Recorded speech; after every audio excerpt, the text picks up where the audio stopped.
Buen día, hermanos, hermanas. El Señor nos regala la oportunidad de volver a encontrarnos para celebrar la presencia suya en medio de nosotros mediante la palabra de Dios.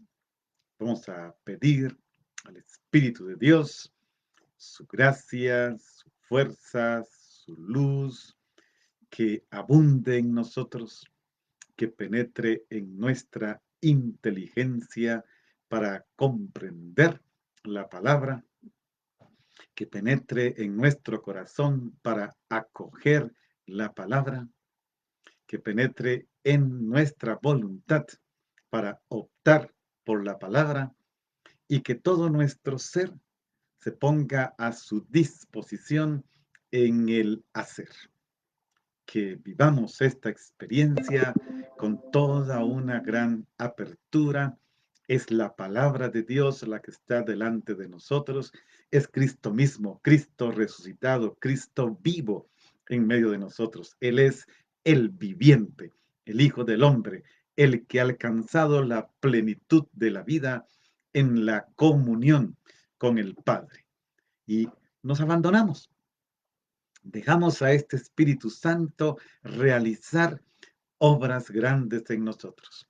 ¿Y esto cuándo pasa? Cuando nos abrimos a la palabra. Es este ámbito maravilloso de la intimidad de Dios en la cual somos sumergidos por el Hijo, querido por el Padre, realizado por la acción del Espíritu. Nuestra vida es trinitaria. Nuestra vida está toda bajo el amor del Dios uno y trino que nos regala esta capacidad de amar. Así que, hermanos, tenemos tantos motivos para estar alegres, tantos motivos para estar animados, tantos motivos para esperar lo mejor en este día y esperar lo mejor también en el último día. Es esa la esperanza cristiana, es eso lo que vivimos nosotros los que creemos en Cristo. Bien, vamos a abrirnos a esa experiencia, vamos a dejar que la palabra realice maravillas. Cuando uno se abre al Espíritu Santo, pasa lo inesperado, cosas que no imaginábamos, conceptos que no entendíamos, principios que habíamos arraigado de repente se ven explotados, se caen, se desbaratan, porque el Espíritu es ese que hace nuevas las cosas todos los días.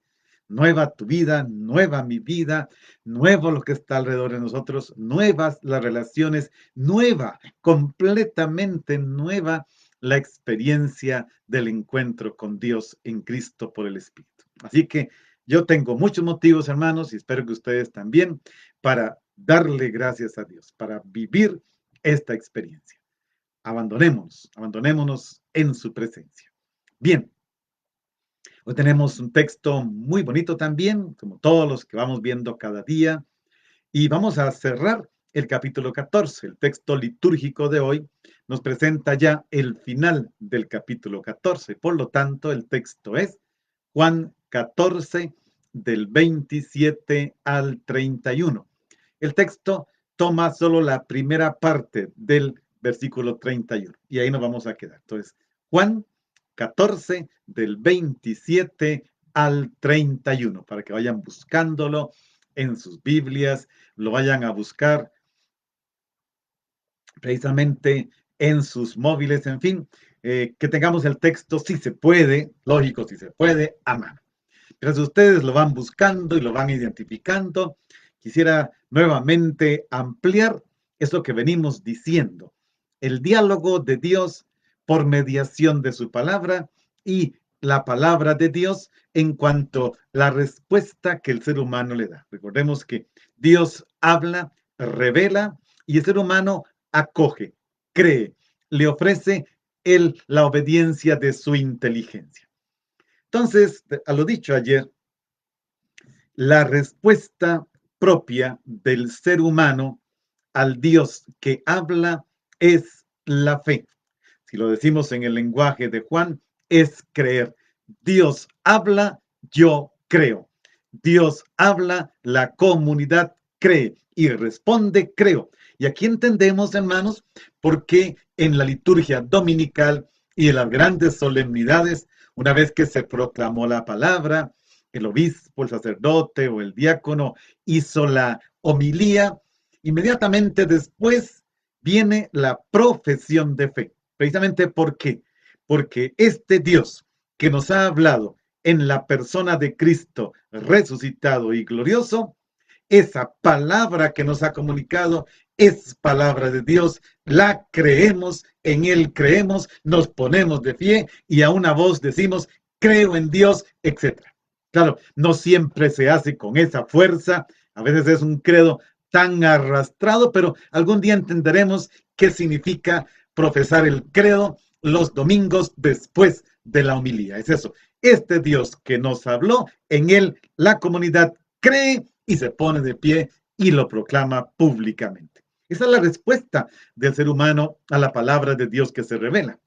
Y en esto se pone de manifiesto que para acoger la revelación, Dios que se da a conocer, el ser humano debe abrir la mente y el corazón a la acción del Espíritu Santo. Por eso les decía hoy cuando comencé, abrir la mente, abrir el corazón, abrir la voluntad, abrir las manos para que todo en nosotros refleje al Dios revelado. Y esto significa ser dóciles a la acción del Espíritu Santo que nos hace comprender la palabra de Dios presente en la Sagrada Escritura. Recordemos que la Sagrada Escritura es palabra de Dios consignada por escrito bajo la inspiración del Espíritu Santo y confiada a la Iglesia para la salvación de todos. Entonces, la palabra de Dios presente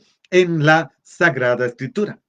Por eso, la fe con la que abrazamos de corazón la verdad que Dios nos revela y nos entrega totalmente a Cristo, surge precisamente de la predicación de la palabra divina. Eso, para acoger esta palabra, para entregarnos a ella y en ella a Cristo y en Cristo al Padre por el Espíritu, es necesaria la predicación de la palabra. Recordemos aquello que dice San Pablo en Romanos 10:17. La fe nace del mensaje y el mensaje consiste en hablar de Cristo. Eso es la predicación del Evangelio, hablar de Cristo. Entonces, hermanos, con estas palabritas llenas de vida y contenido que nos abren perspectivas, vamos a iniciar la lectura del texto de hoy, Juan 14, 27 al 31. El texto completo dice así. En aquel tiempo Jesús dijo a sus discípulos, la paz les dejo, mi paz les doy. No se la doy como la da el mundo. No pierdan la paz, ni se acobarden. Me han oído decir, me voy, pero volveré a su lado. Si me amaran, se alegrarían de que me vaya al Padre, porque el Padre es más que yo. Se lo he dicho ahora, antes de que suceda, para que, cuando suceda, crean. Ya no hablaré muchas cosas con ustedes, porque se acerca el príncipe de este mundo. No es que él tenga poder sobre mí, pero es necesario que el mundo sepa que amo al Padre y que cumplo exactamente lo que el Padre me ha mandado. Como ven, hermanos, es un texto muy hermoso. Tampoco podemos abarcarlo porque bastaría el primer versículo de hoy referente a la paz para que nos quedemos toda la transmisión. Pero intentaremos abarcar el texto. Recordemos, estamos ahora en la cuarta escena de las 7 escenas que hay entre capítulo 13, versículo 1 y capítulo 17, versículo 26. Estamos todavía y ahora al final del primer discurso de despedida de Jesús, de sus discípulos, en el contexto de la última cena. A lo largo de este capítulo 14, a partir de las 3 preguntas, la de Felipe, la de Tomás, la de Judas, Jesús corrige uno a uno los malos entendidos que estos tienen respecto de su partida. Y entonces la respuesta de Jesús a cada una de las preguntas, aunque vimos ayer, la pregunta de Judas no la responde directamente, pero la respuesta de Jesús los lleva y nos lleva a reconocer su muerte como regreso al Padre y como comienzo de una nueva presencia suya en medio de la comunidad. Son 2 aspectos muy importantes. Jesús retorna al Padre, pero iniciará una nueva forma de estar presente en su comunidad, una nueva presencia. Su partida trae, por lo tanto, nuevas bendiciones y promesas que habrá que acoger con todo cuidado, con amor. Precisamente, ser discípulo, y estamos en el tiempo pascual, no lo olvidemos, esta cincuentena pascual, este largo domingo, supone observar la enseñanza de Jesús con una confianza total y dejar que se mantenga en la perspectiva el misterio de la cruz. Todos estos discursos de Jesús de capítulo 14, 15, 16, 17 tienen la cruz de trasfondo o la cruz como presencia. Jesús está hablando, pero está revelando que al día siguiente será elevado en la cruz. No olvidemos eso. Vamos al versículo 27, que dice, Jesús dijo a sus discípulos, la paz les dejo, mi paz les doy. No se la doy como la da el mundo. Vean qué interesante. Los que creen en Jesús y lo aceptan, hemos visto a lo largo de todos estos días, reciben vida eterna. Han entrado en un nuevo orden de cosas. Ahora participan del orden sobrenatural. Han sido establecidos en la esfera de Dios, tanto en el orden de la vida como en el de la actividad. El cristiano se mueve en el ámbito de Dios. Entonces, se escuchan palabras con una increíble hondura espiritual. Ya hemos visto, yo soy el buen pastor, conozco mis ovejas, las mías me conocen, y como el Padre me conoce, yo conozco al Padre. Y otras más que van mostrando. Vamos a buscar estos días algunas hermosísimas del capítulo 15. Pero aquí tenemos una muy hermosa sobre la paz. Y es que los temas de la justicia, de la paz, de la verdad, de la alegría, se remontan a las tradiciones proféticas de Israel para el futuro escatológico. Solo que en Juan, este futuro escatológico, este futuro del final de los tiempos, el cielo, el infierno, el purgatorio, la vida eterna, la contemplación del rostro del Padre, etcétera, todas estas cosas no se dejan, en el Evangelio de Juan, no se dejan para el final. Si bien al final alcanzarán su plenitud, el Evangelio de Juan habla de una escatología presente, es decir, esos eventos del final, de este futuro final, se realizan ya en medio de nosotros. Y la paz que Jesús comunica ya de antemano está adelantando la paz que un día alcanzaremos en plenitud en presencia del Padre de nuestro Señor Jesucristo. En el Antiguo Testamento a la paz se le llama shalom. En griego se le llama eirene. De ahí viene el nombre Irene. Las que se llamen Irene significa paz, se llaman paz. Ese es el nombre hermoso. ¿Y qué significa esta paz en el contexto del Antiguo Testamento? Se refiere a algo completo, que cubre toda la vida de la persona, que envuelve a la persona en los valores de la justicia, de la verdad, de la alegría, de la fraternidad, de este amor al prójimo. Y esta paz que Jesús nos da tiene un referente a la resurrección. Recordemos, después de que Jesús resucita, Juan 20:19, su primer don es soplar sobre ellos y decirles, la paz esté con ustedes.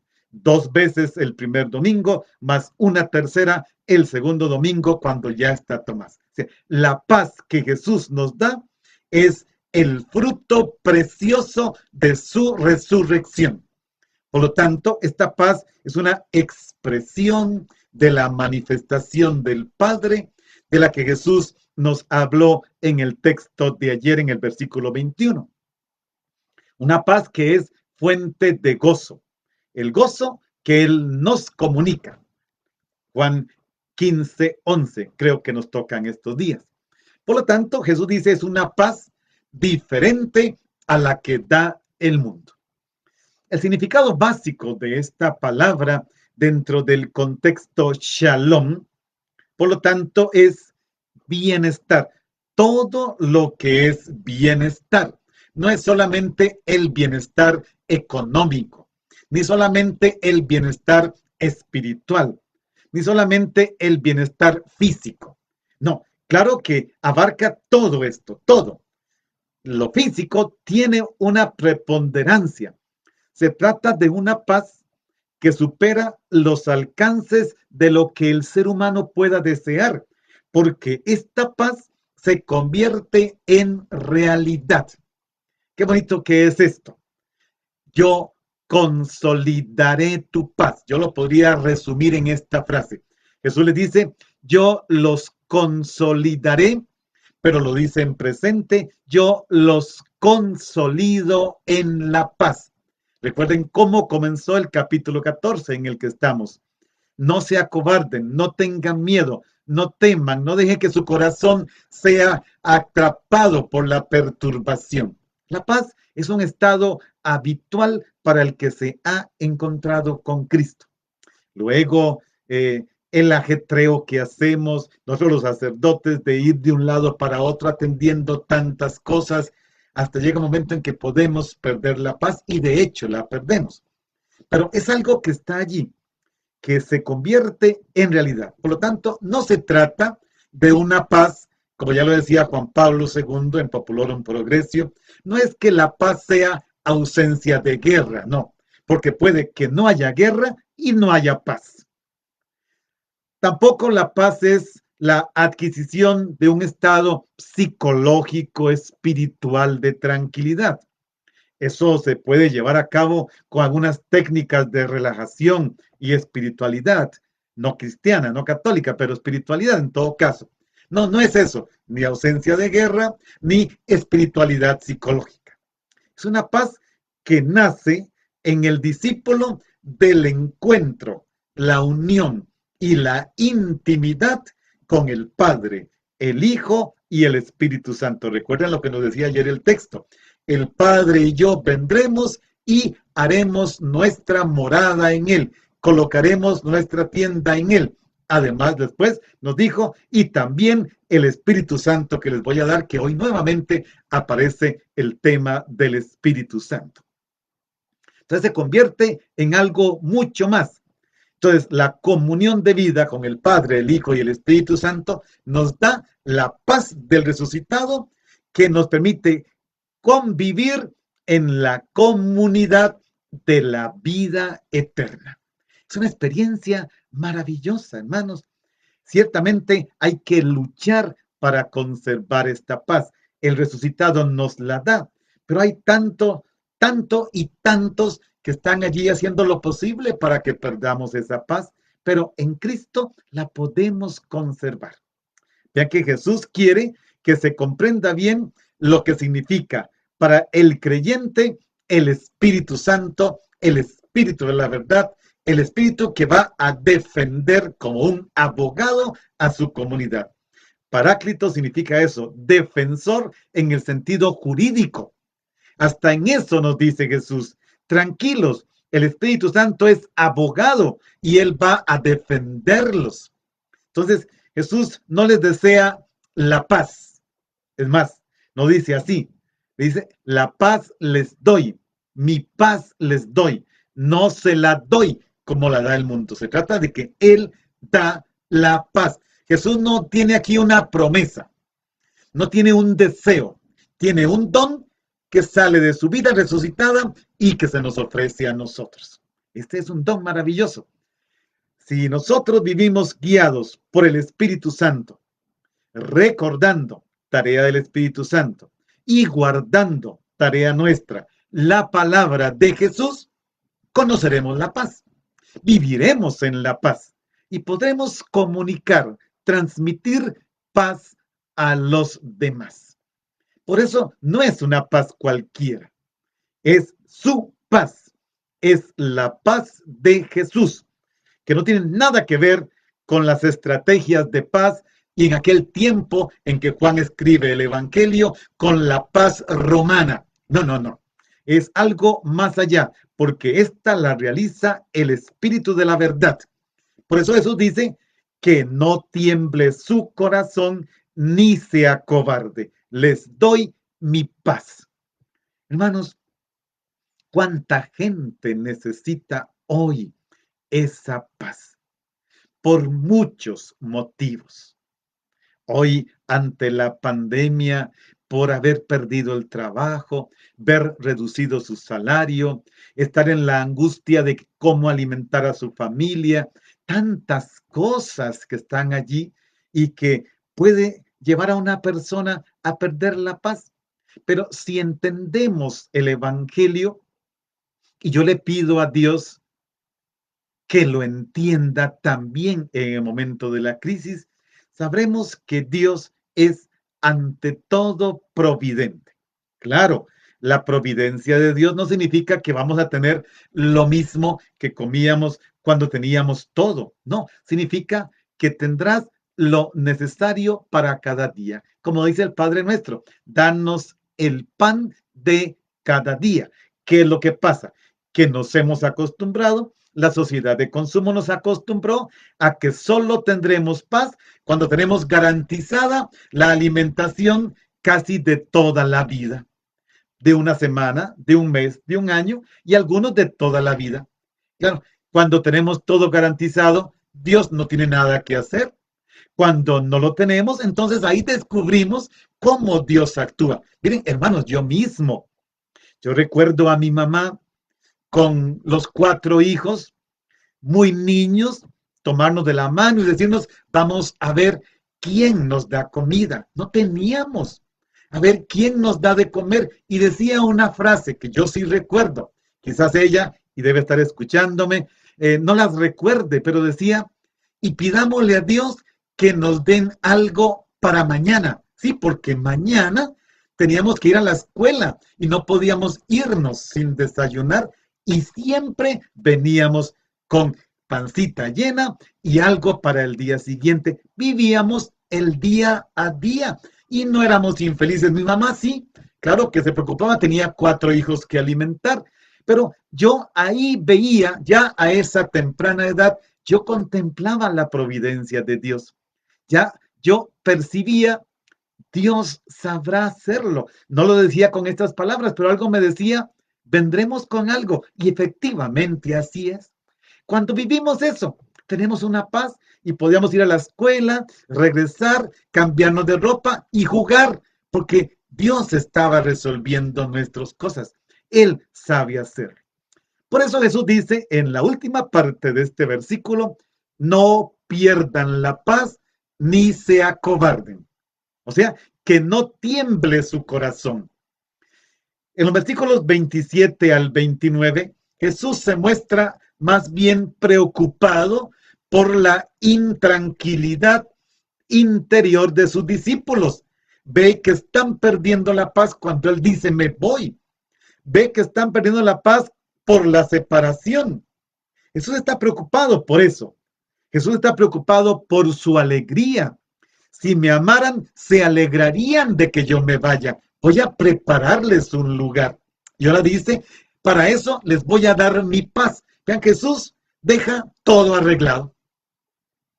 Desde su perspectiva, todo tiene que quedar tranquilo. Luego habrá que ver el corazón de los discípulos y habrán varias cosas que no van a coincidir. Precisamente, la paz que Jesús está dando, la que está ofreciendo, se opone a la intranquilidad que están teniendo los discípulos. ¿Eh? Ahí está Jesús tratando de motivar. ¿Por qué? Porque la paz de Jesús es la perspectiva del grupo. Una paz que ha sido posible porque Jesús, con su marcha, que pasa por la cruz, ha vencido sobre los poderes de este mundo. Dentro de un rato nos va a decir el príncipe de este mundo. Ha vencido, precisamente. Ahora, ¿qué pasa con los discípulos? No necesitan estar angustiados y confundidos.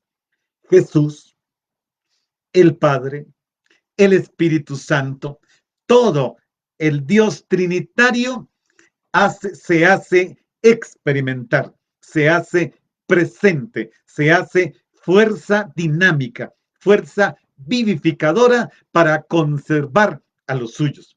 Claro, aquí también hay que tomar en cuenta un detalle, y lo vamos a ver ahora con las oraciones. Es nuestra responsabilidad hacer que esta paz, junto con las necesidades de los demás, alcancen. El mundo tiene un montón de situaciones serias de injusticia que van minando la vida de las personas. El encuentro con Cristo, y recuerden que un día lo dije, compromete, cuestiona, pone en camino, hace salir. ¿Para qué? Para buscar que el otro tenga en justicia lo que le corresponde. Dios nos vivifica, pero está también nuestra acción. Y como en los versículos del 1 al 3 de este capítulo 14, la razón por la que los discípulos no tienen que preocuparse es que Jesús, después de su partida, volverá a ellos.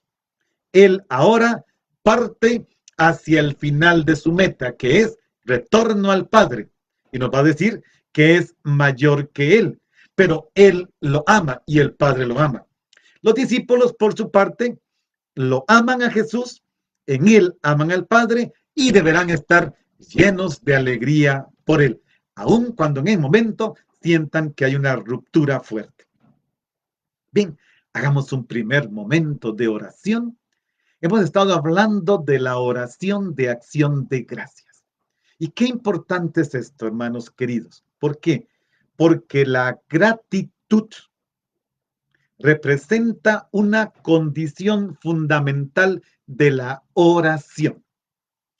La gratitud descubre la acción de alguien que está frente a nuestros ojos y brota espontáneamente decirle, te doy gracias, Señor, porque eres sublime, porque tus obras son portentosas, porque yo soy un portento de tu poder.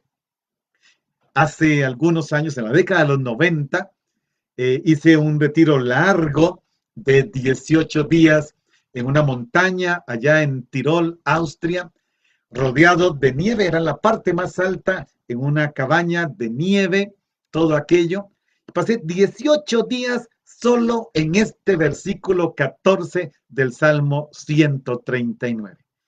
Día y noche fue lo único que medité. Te doy gracias porque eres sublime, porque tus obras son portentosas, porque yo soy portentoso, soy el portento de tu vida. ¿Cómo lo disfruté? Bueno, hagamos un momento de oración con ese sentimiento de gratuidad. Gracias, Jesús, porque tú eres el Mesías. Contigo se ha iniciado el verdadero tiempo de la paz escatológica. La paz no solo como una realidad interna, como paz del corazón, pues la amplitud del concepto paz va desde el saludo cotidiano, desde todo bien, desde pura vida, hasta la paz y la salvación del ser humano y del mundo entero. Porque la paz es un don divino en todos los órdenes, Jesús, y esa paz nos la das tú. Gracias, Jesús, por haber dicho aquella noche a tus discípulos desanimados, mi paz les doy. Esta paz está llena de contenido a través de ti. Gracias, porque el don de la paz pertenece también al donante. Por lo tanto, no se puede separar de tu persona. La paz que tú nos das, eres tú mismo, Jesús. Por ello, la paz es primariamente y ante todo un don, tu don como resucitado. Don en el que se incluye el perdón de los pecados porque implícitamente lo dijiste. Gracias, Jesús, porque tú nos das la paz al darnos el perdón de Dios. Vamos al versículo 28. Me han oído decir, me voy, pero volveré a su lado. Si me amaran, se alegrarían de que me vaya al Padre, porque el Padre es más que yo. Vamos a ver. La partida de Jesús deja bien claro, no es una ausencia permanente. Por Jesús ha sido dado desde Dios el Espíritu que nos hace participar a la comunidad de la fuerza divina y de la verdad. Y esto es una realidad consistente aquí y ahora y en la eternidad.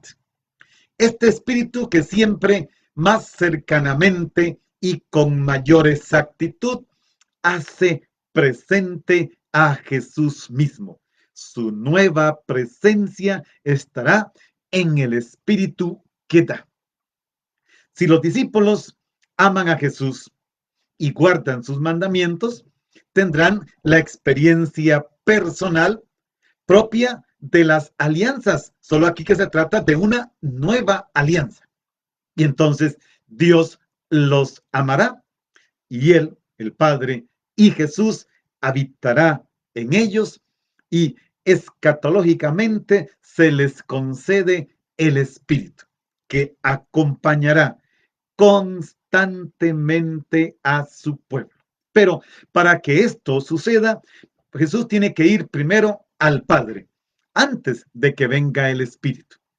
Y esto hará que los discípulos se alegren. Y Juan es muy coherente con esto. Cuando Jesús muere y resucita, su don primero es la paz esté con ustedes y soplando, que nos recuerda el momento de la creación del ser humano, les dice, reciban el Espíritu Santo. Vendrá después de la muerte y resurrección de Cristo. Y con él el perdón de los pecados. Por eso Jesús dice, si me amaran, se alegrarían, porque lo que estoy haciendo es para liberarlos de la frustración, de la agonía, de las angustias, de las debilidades que ensombrecen la existencia humana. Jesús hace todo esto para darnos la luz de la resurrección. Porque precisamente desde la resurrección, allí donde todas las limitaciones humanas son superadas, son crucificadas, son sepultadas, Él nos va a dar fuerzas para superar todo en nuestra vida. Por eso el regreso al Padre, insisto, tiene que acontecer antes de que venga el Espíritu. Y esta frase, si me amaran, dice Jesús, indica a los discípulos no que amen a Jesús, porque le aman, pero el amor de los discípulos a Jesús debería ser el más grande, es más, mucho más grande al tener un conocimiento más profundo de lo que Él es, de su ser enviado, de su misión, de que es precisamente hacia donde el Padre, hacia donde se dirige, y por lo tanto, conociendo esto, y ya lo conocemos usted y yo, se puede crecer en el amor. Muchos de ustedes han puesto cosas muy lindas en el Facebook o me han mandado por WhatsApp o por correo testimonios, palabras, frases maravillosas. Algunos han dicho, he descubierto a un Jesús que no conocía, he descubierto a un Padre que no conocía, he descubierto a un Espíritu Santo que no conocía, porque a veces nuestra fe se ha quedado en que creo en Dios. No, entre más conocemos a Cristo, más le amamos y más habita en nosotros el poder, la fuerza del Espíritu Santo, el amor del Padre. ¿Y esto por qué?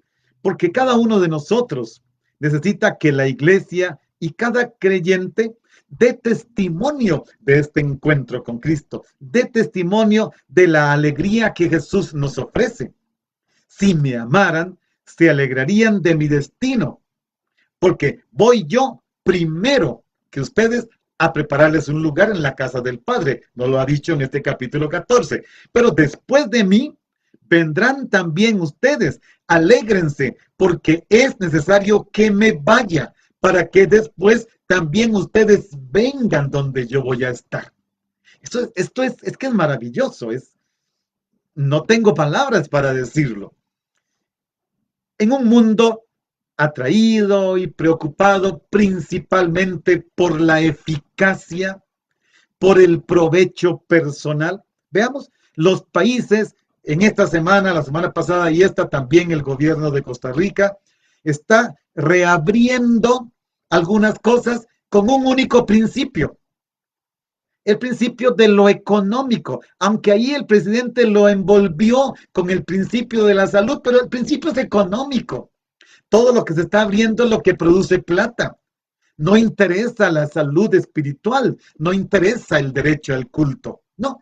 Interesa lo que produzca plata porque lo importante es reactivar la economía. En un mundo así, preocupado por eso, estas palabras que describen la verdadera amistad con Dios podría abrir un horizonte de realización personal y comunitaria insospechada. Pero hemos caído, desgraciadamente, en el convencimiento del comercio, de la economía.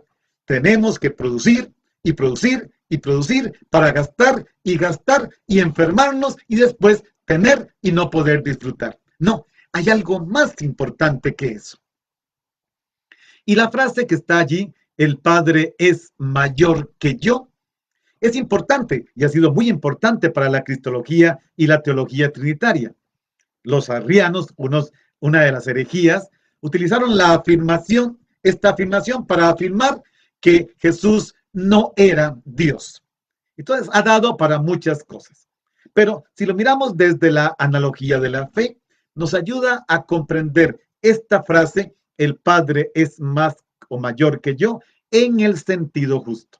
Jesús no quiere decir que en cuanto a su persona de hijo y a su naturaleza divina, no sea igual que el Padre. Jesús ha dicho muchas veces, el Padre y yo somos uno. Lo que quiere subrayar es que en el momento que se encuentra Él, se encuentra en la situación de humildad, de encarnación, Pablo diría de anonadamiento o de abajamiento, que corresponde al hecho propio de que está encarnado. Pero su regreso al Padre lo constituirá de nuevo en la gloria que tenía desde antes de la creación del mundo.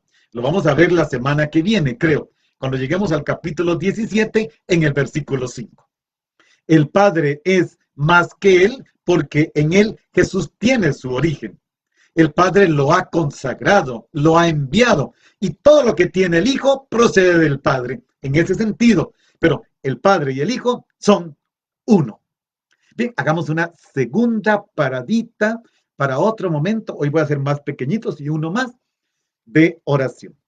Hablando de la oración de acción de gracias, podemos decir que a la gratuidad de la que hablé hace un rato le corresponde la apreciación de la belleza antes de dejarse dominar por la codicia.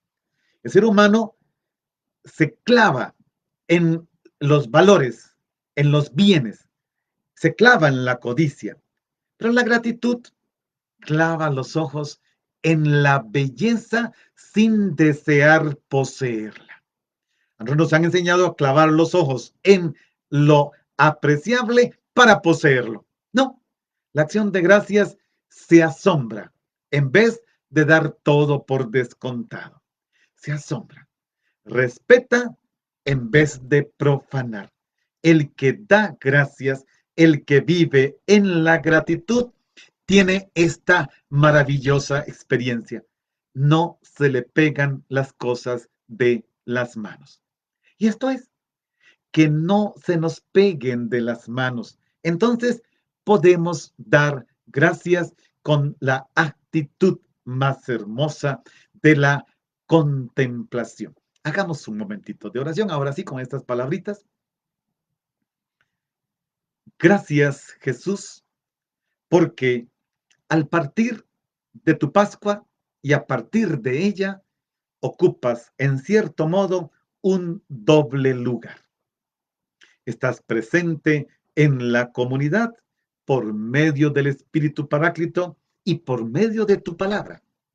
Pero a la vez estás también junto a tu Padre, junto a Dios, junto a nosotros, junto al Padre. Gracias por tu insistencia en la ida al Padre, porque es justamente la condición para tu presencia permanente en medio de la comunidad. Gracias, Jesús, porque la alegría de que te vas al Padre es la alegría escatológica, porque abres así el camino hacia Dios de una vez para siempre. El lugar de tu comunidad creyente está marcado por sus relaciones contigo y al mismo tiempo estás viviendo de continuo en la comunidad, operas en ella y junto al Padre desde donde nos santificas. Gracias, Jesús, porque no nos abandonas y nos invitas como comunidad a creer en la unidad del amor trinitario en el que somos sumergidos por tu misterio pascual. Vamos al versículo 29. Se lo he dicho ahora antes de que suceda, para que cuando suceda, crean. Esta frase es una frase muy bonita, muy interesante. El tiempo que Jesús tiene ahora es limitado. Le quedan pocas horas antes de su regreso definitivo al Padre. El adversario, Satán, el diablo, se acerca. Para Juan, naturalmente, no es Judas. Judas es el que encabeza esto. El verdadero adversario de Jesús es el antagonista en absoluto. Lo va a decir en el versículo que sigue, el príncipe de este mundo. Jesús sabe que se acerca, pero también sabe que Él es superior, no solo en el saber, sino también en la fuerza interior. En el amor a Dios que llama a sus discípulos, ingresa Él mismo en el misterio de su pasión y le pide a los discípulos que se dispongan para seguirlos. Pasando por la pasión, regresará al Padre. Pasando por la pasión, sus discípulos también irán a la casa del Padre. Para Juan, el adversario como tal no es una persona, sino el mal en persona, que puede ser vencido en la fuerza del amor a Dios. Y precisamente esto es lo que Jesús quiere dar a conocer al mundo. Juan no teme abrir un nuevo camino en las expectativas futuras de la comunidad cristiana y parte de concepciones tradicionales de una vuelta futura de Cristo para llevar consigo a los creyentes. Pero desarrolla la idea de que los discípulos permanecerán unidos a Él en la fe y el amor, que experimentarán ya la visión de Dios esperada para el final de los tiempos, pero ya ahora. ¿Por qué? Porque contemplando a Jesús, creyendo en Él, ya han visto el rostro del Padre. Es que Jesús los quiere convencer tanto y por eso les dice que les ha dicho esto antes de que suceda, para que cuando suceda, ellos crean. O sea, la exaltación de Jesús en la cruz, pero también su resurrección y su ascensión al Padre, junto con el envío del Espíritu Santo, motivará a los discípulos a creer. Lo dijo y lo hizo. Creemos en su palabra. Por eso Jesús sigue diciendo, versículo 30, ya no hablaré muchas cosas con ustedes, porque se acerca, y aquí viene, el príncipe de este mundo. No es que él tenga poder sobre mí. Veamos esta primera parte. Después vemos la segunda parte de lo que sigue. Jesús dice que el Espíritu Santo vendrá después que el príncipe de este mundo, llámese Satanás, sea vencido. ¿Por qué? Porque en él el príncipe del mundo no tiene ningún poder. Lo ha dicho claramente en este versículo 30. La victoria de Cristo sobre el mal es absoluta, es real. Y los discípulos entonces deben enfrentar la muerte de Cristo y en algún momento la suya con confianza. Yo he vencido al mundo, nos dirá en otro lugar. Jesús está terminando su primer discurso de despedida y ahora predice lo que le espera y que desde ahora no les hablará mucho a los discípulos. ¿Por qué? Porque está llegando el príncipe de este mundo. Pero el mundo debe saber que él entra en la pasión obedeciendo al Padre. Esto es muy importante. Lo voy a desarrollar un poquito más adelante. Por eso le pide a los discípulos que se levanten y que le sigan hacia el lugar donde lo van a prender para que se desencadene toda la pasión. La muerte de Jesús, con todos los detalles que nos da el relato de la pasión en Juan, podría parecer que es la victoria del príncipe de este mundo, la victoria del principado de las tinieblas, el triunfo de los adversarios que se han juntado en contra de él, el príncipe que los ha matado.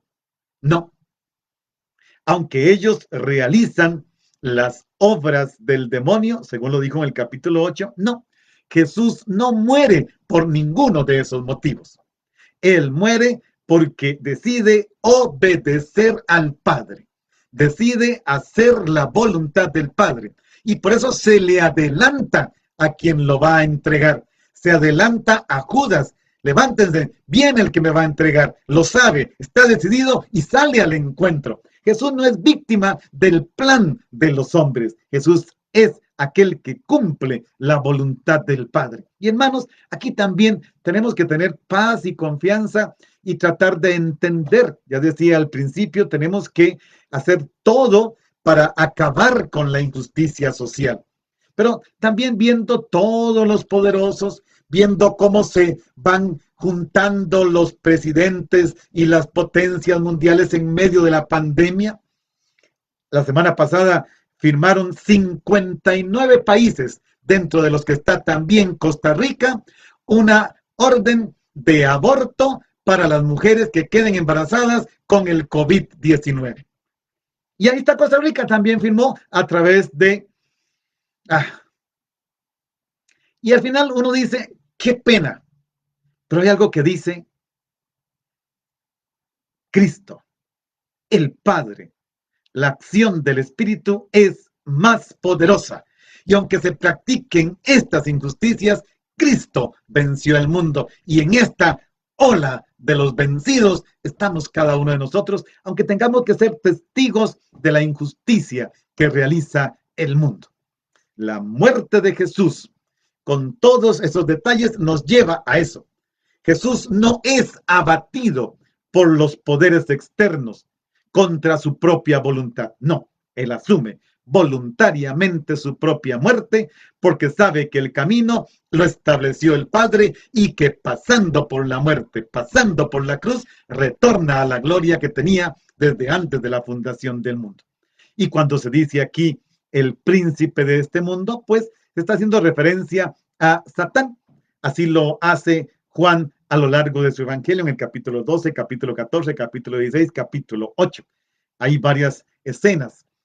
Es Satanás que mediante Judas, los judíos y los romanos dirige de cierta manera las causas en el nivel humano, el drama de la pasión y de la muerte en el nivel humano.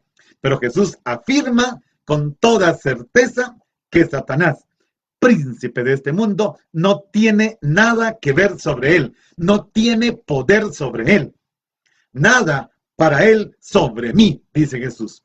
Jesús tendrá que entrar en la lucha contra el príncipe de este mundo. Y ciertamente Jesús morirá, pero su muerte será el paso a la nueva vida de la resurrección gloriosa. Será el principio de la victoria definitiva. Tiene que morir, pero no es una muerte en vano. Al final está la resurrección y ya somos testigos de que efectivamente pasó así. El príncipe de este mundo se encargará del destino de Jesús como se encarga del destino injusto de muchos pueblos y vidas humanas. Jesús será condenado a muerte, como muchos son condenados a muerte, por ejemplo, con el aborto. El príncipe, el tentador, el diablo, no puede nada contra Jesús. Jesús hace todo lo que el Padre le pide. Jesús es obediente al Padre. Y el mundo sabrá de esta manera que Jesús ama al Padre. Este es el gran, el único testimonio de Jesús para que el mundo crea en Él y crea en el Padre. En la pasión tiene lugar el destronamiento de Satanás como príncipe de este mundo. En la persona de Jesús, el mundo obtiene un nuevo Señor. Y Juan entiende el hecho redentor como un cambio cósmico de señorío. Ahora se introduce una nueva situación. Hay un nuevo Señor en el mundo. Y esta nueva situación está definida por la voluntad salvífica de Dios. En la cruz, en la resurrección de Cristo, se impone definitivamente la voluntad amorosa de Dios, aunque nos deja en la libertad de seguir eligiendo las tinieblas y las obras de las tinieblas, como está pasando en medio de la pandemia. Entonces, en este anuncio de la buena noticia, por lo tanto, no se trata de divulgar, anunciar, proclamar una doctrina, ni de imponer normas morales, ni normas legales. No, se trata de vivir e irradiar aquello que el ser humano desea más, que lleva en lo más profundo de su ser, irradiar el amor de Cristo, el amor del Padre, clavado en una cruz, resucitado y vivificado por el Espíritu Santo. Hagamos un tercer momento de oración, hermanos. Hablando de la oración de acción de gracias, el judío, el israelita, reza 3 veces al día más o menos esta expresión: te doy gracias, Señor, por tus milagros que cada día están con nosotros. En ese sentido. ¿Y cuál es el mayor milagro? Es el de lo cotidiano hecho oración. Cada cosa que acontece es el mayor milagro de Dios. Que usted y yo estemos conectados cada día es un milagro. Yo no lo planeé, ustedes tampoco. Que estemos vivos es un milagro. Que conozcamos el amor de Dios, del Padre, del Hijo, del Espíritu, por la palabra consignada por escrito, es el milagro cotidiano, es el milagro de hoy. Y ahí damos gracias al Señor. ¿Por qué? Porque tus milagros están cada día con nosotros. Oremos. Gracias, Jesús, porque tu paz, que quiere reinar en nuestros corazones, nos impulsa a instaurar la paz en todos los ámbitos humanos y también en el terreno sociopolítico, poniendo nuestro mayor esfuerzo en conseguirlo. Gracias, Jesús, porque nos das el conocimiento de que las guerras las hacen los seres humanos, no son voluntad de Dios, no son catástrofes naturales inevitables. Y allí nos permites percibir la acción del príncipe de este mundo y nos invitas a vencerlo en la lucha por la paz y la justicia. Gracias, Jesús, porque nos das el entendimiento para investigar las causas de la maldad y la posibilidad, al menos en principio, de evitarlas, de luchar contra ellas.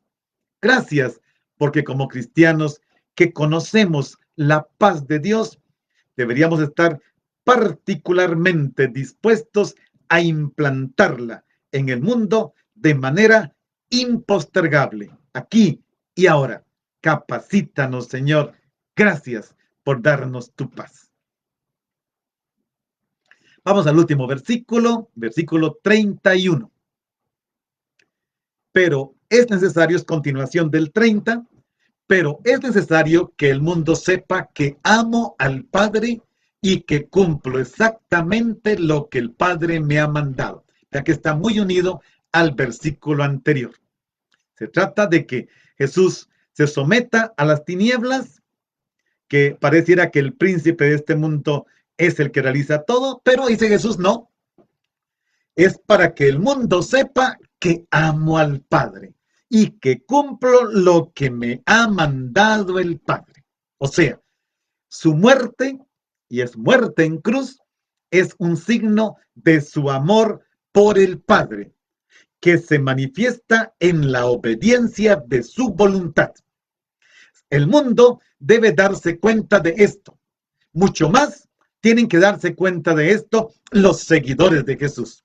Y creyendo, recuerden, para que el mundo crea, y creyendo, ellos deben comprender que la muerte de Jesús, que tanto les inquieta, es su retorno al Padre y es la perfecta expresión del amor de Jesús por el Padre. Por eso deben alegrarse. Jesús dice, yo actúo según me ha ordenado el Padre. Y aquí hay un ejemplo para nosotros maravilloso de amor obediente con el que Jesús quiere que lo sigamos. Venceremos también nosotros cuando coloquemos todos nuestros combates dentro del camino de la obediencia al Padre como Jesús y en Jesús. Y es ahí donde viene el Espíritu Santo para hacer real la presencia de Jesús, para explicarnos las palabras de Jesús, para concedernos la paz de Jesús, el resucitado. La muerte de Jesús debe convencer a todos de la autenticidad de su mensaje, de su fidelidad al Padre que lo envió. Y va a cumplir exactamente ese encargo, su fidelidad al Padre, no cediendo ni transigiendo en nada con el mundo, es la prueba más grande de este amor. Es un texto maravilloso. Jesús nos ayuda a comprender cómo la obediencia pasa por la cruz para que se manifieste la gloria del Padre y todos creamos y todos nos alegremos. Bien, el tiempo nos gana. Hagamos nuestra última oración ya para cerrar. Entonces, la gratuidad, hemos dicho, reconoce que todo viene de Dios y que todo debe volver a Él en acción de gracias, en la alabanza, que cada cosa ha de usarse según el plan de Dios. ¿Por qué? Porque es un proyecto de salvación, es un proyecto de fraternidad, es un proyecto que vence al mal. Entonces, por eso damos gracias. También damos gracias por el retorno al Padre de Jesús en la cruz, porque Él nos abrió el camino hacia el rostro del Padre. Hagamos la oración final. Gracias, Jesús, porque con tu muerte y resurrección, con la que venciste al príncipe de este mundo, animas y fortaleces el compromiso sociopolítico de los cristianos, que se convierte en un testimonio de tu presencia y tu paz en medio de la comunidad. Gracias, Jesús, porque la defensa de la paz, de la humanidad, de la justicia y la libertad social y política, así como la lucha contra el hambre, la miseria y la opresión de toda índole, adquiere un distintivo valor de testimonio y compromiso cristiano ante el mundo. Gracias, Jesús, porque gracias a la acción de tu Espíritu Santo, la comunidad cristiana no se encadena a los poderes dominantes para asegurar su propio dominio. No. De ese modo, toda su acción en tu nombre posee valor testimonial porque no depende más que del poder de tu cruz y resurrección. Gracias, Jesús, por el camino, por el que has enviado a la comunidad de tus discípulos, el camino del seguimiento libre y responsable, el del compromiso con la paz del mundo, desde la paz que tú nos das como crucificado y resucitado. Amén.